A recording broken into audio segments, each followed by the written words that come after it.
Hey, happy Labor Day weekend. It's Chelsea here at Messermeister HQ. We're doing a peach and basil whiskey sour. We were in New York getting prepared for April Bloomfield's carbon chef's knife. Look at that awesome artwork. When we were in New York, we saw a lot of whiskey sours. So today is whiskey sour. Are you ready? 2 ounces of whiskey. Do that in the large. 3/4 ounce simple syrup.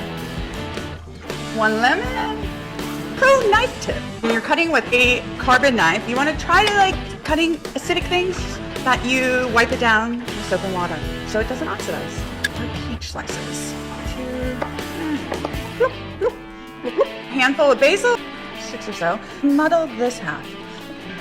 1. Oh, snap! A smidge bit of ice, just enough to make it hot. Ice to make it cold. Too cold for cold.